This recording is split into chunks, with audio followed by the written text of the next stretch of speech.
নিল, সাথে বলল একটু জিলাপি দিতে। এভাবে তার ডায়াবেটিস কন্ট্রোল করেছিল। ধন্যবাদ। কৌতুক শুনলাম আমরা মিনহার তাবাসসুম আনিকার কণ্ঠে। এবার আমরা আহাদ আরমানের কাছ থেকে তৃতীয় 3 নম্বরের কৌতুকটা আবার শুনতে চাচ্ছি। আহাদ আরমান, আবার একটু শোনাও। একদিন আমাদের পাশের বাড়ির মন্টু ইংরেজি শিখছে। তার বাড়িটা বাঁশের বেড়া দিয়ে তৈরি। একদিন এক চোর তার বাঁশের বেড়া কেটে কাপড় চোপড় নিয়ে চলে গেল। সে রেগে মেগে পুলিশকে ফোন করলো। সে বলল, it is police station. Police বলল, ইয়েস। মন্টু বলল, কাটিং দা বাঁশের বেড়া, ঢুকিং দা চোর, লোয়িং দা কাপড় চোপড়, গোয়িং দা চোর। পুলিশ রেগে মেগে বলল, বাঁশের বেড়া।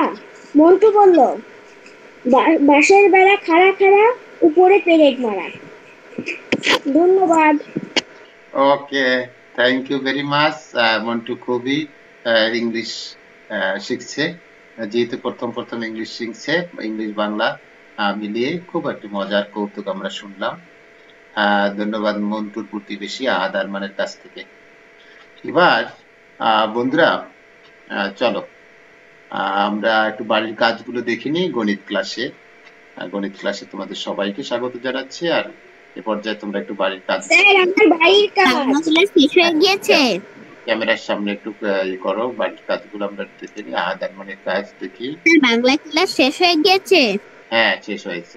আহাদ আরমান, ধন্যবাদ তোমাকে বাড়ির কাজ করার জন্য, সুন্দরভাবে সম্পন্ন করেছো। সাজিদ তোমাকে অনেক ধন্যবাদ বাড়ির কাজ। স্যার বাংলার বাড়ির কাজটা একটু বলেন। Rayan Sheikh, okay Rayan, thank you very much. Israt বাংলার বাড়ির কাজ জানতে চেয়েছো। বাংলার বাড়ির কাজ হচ্ছে বীর পুরুষ কবিতার ওই দেখা যায় মরা নদীর সোতা, এই পর্যন্ত সুন্দর করে আবৃত্তি শিখবে। সেখান থেকে যুক্ত বর্ণগুলোকে ভেঙে আলাদা দেখাবে এবং বাক্য গঠন করবে। এটুকু, আর শব্দের অর্থ তোমাদের দেখি। এবার চলো তাহলে আজকের গণিতের একটু পাঠে যাই। 114 পৃষ্ঠা বের করো তোমাদের গণিত বই থেকে। 114 পৃষ্ঠা বের করো। এর আগে আমরা দশমিক ভগ্নাংশের যোগ শিখেছি এবং দশমিকের পরের সংখ্যাগুলোর স্থানীয় মান শিখেছি। যে দশমিকের পরে যে সংখ্যাটি রয়েছে তা হচ্ছে দশমাংশ। তারপরে আমরা ডান দিকে যেতে থাকবো, শতাংশ, তারপরে সহস্রাংশ, এভাবে অংশ অংশ চলে যাবে। পূর্ণ সংখ্যাগুলো তো আমরা জানি, একক, দশক, শতক, সহস্র, অযুত, লক্ষ, নিযুত, কোটি কোটি। এভাবে আমরা কিন্তু দশমিকের ডান দিকে যে সংখ্যাগুলো থাকবে সেগুলোকে আমরা অংশ অর্থাৎ দশমাংশ থেকে শুরু করব। আমরা দেখেছি, শিখেছি। এবার বন্ধুরা এই যে 114 পৃষ্ঠায় একটু নিচের দিকে দেখো, এখানে একটা প্রশ্ন আছে। এই প্রশ্নগুলোর উত্তর দাও, প্রশ্নগুলোর উত্তর দাও। কি প্রশ্ন দেখো, 155টি 0.01 নিয়ে গঠিত সংখ্যাটি লিখো। এক্ষেত্রে আমাদের কিভাবে লিখতে হবে, আমি একটু বড় করে যদি দেখাই। এই যে 155, তাহলে আমরা প্রথমে লিখব 155। 155 লিখে আমরা যদি 155 এর সাথে গুণ করি তাহলে সেই সংখ্যাটি পাবো। কিন্তু আমরা সহজ একটি উপায়, যে 155 লিখতে কয়টি সংখ্যা রয়েছে, তোমরা 155 লেখো তো সবাই খাতায়, 155 লেখো।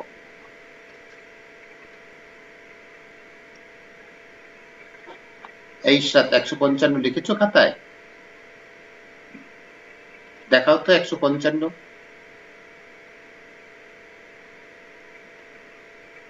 ডান দিক থেকে দেখো কয়টি সংখ্যার পরে দশমিক আছে এখানে। ডান দিক থেকে কয়টি সংখ্যার পরে দশমিক আছে বলো তো আহাদ আরমান? স্যার 0.055টি, 0.01 আছে। তাহলে এখানে আছে কি দেখো, 0.01। তাহলে আমরা এখানে দশমিকের পরে দুইটি সংখ্যা আছে, তাহলে 155 ডান দিক থেকে আমরা দুইটি সংখ্যার পরে দশমিক দেই, তাহলে সংখ্যাটি কত হবে? 1.55 কি হবে? 1.55 এটা কি বুঝতে পেরেছো? আচ্ছা, যদি বুঝতে পারো দেখি পরের সংখ্যাটা একটু লিখে দেখাও তো।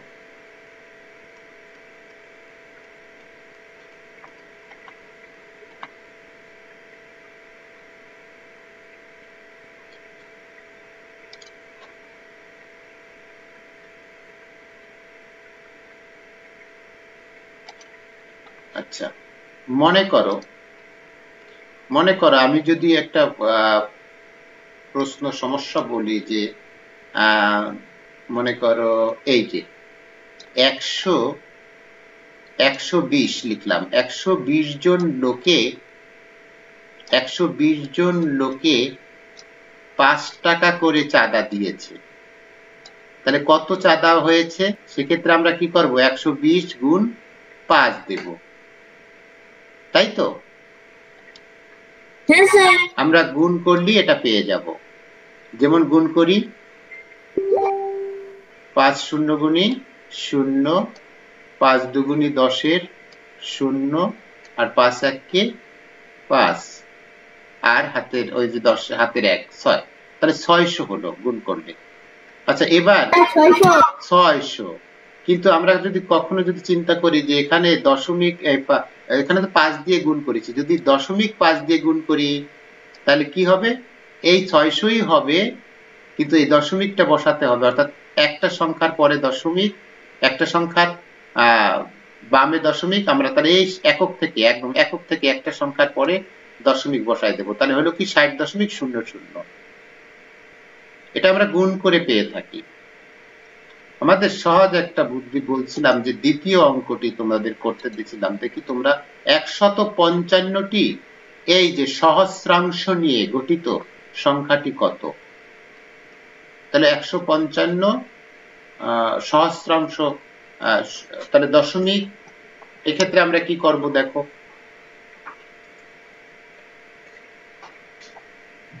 বলো, তোমরা কি করেছো? কেউ দেখাবে খাতা?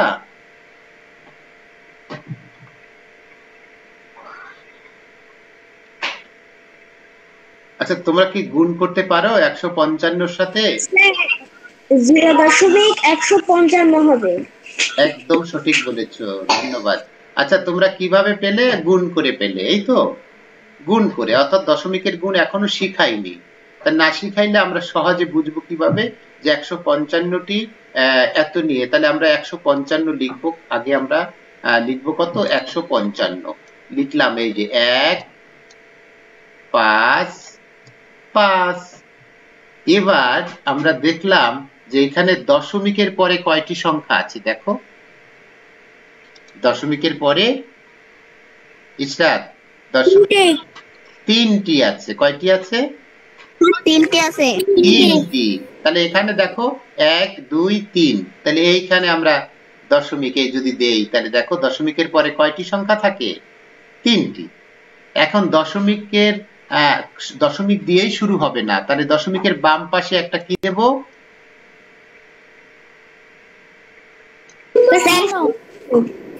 তাহলে হ্যাঁ, এবার এটা বলো, তুহিন বলো, উত্তরটা কত হলো? স্যার 0.155। Okay, thank you. 0.155। তাহলে আমরা কি বুঝেছি? 0.155 না বাবা, 155। আচ্ছা, সাজিদ বলো, 155 বলবো না 155 বলবো? 155 বলবো। হ্যাঁ, ঠিক আছে। রায়হান বলো তো কেন 155 বলবো? স্যার কারণ এটা স্যার দশমিকের পরে পূর্ণ সংখ্যা করা যায়নি, এই জন্য আমরা 155 বলবো। ওকে ওকে, থ্যাংক ইউ। যে দশমিকের এগুলো হচ্ছে ভগ্নাংশ, তাহলে যদি বলি 155 তা একটা পূর্ণ সংখ্যা হবে, এই জন্য আমরা 155 বলবো না, দশমিকের পরের সংখ্যাগুলোকে আলাদা আলাদা উচ্চারণ করব। ওকে, 155 ইশরাত, তাহলে 0.155 হবে। ওকে, থ্যাংক ইউ ভেরি মাচ। এবার আমরা তাহলে ক আর খ আমরা পারছি বাড়িতে। এবার দেখো ক খ এই দুটো তো লিখবে, পাশাপাশি এরকমের দুটো নিজেরা বানাবে, নিজেরা দুটো সমস্যা সমাধান সমস্যা তৈরি করবে। এরপরে দেখো কতটি 0.01 নিয়ে এতটি গঠিত।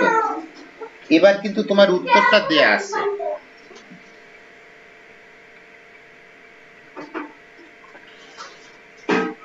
স্যার 682টি।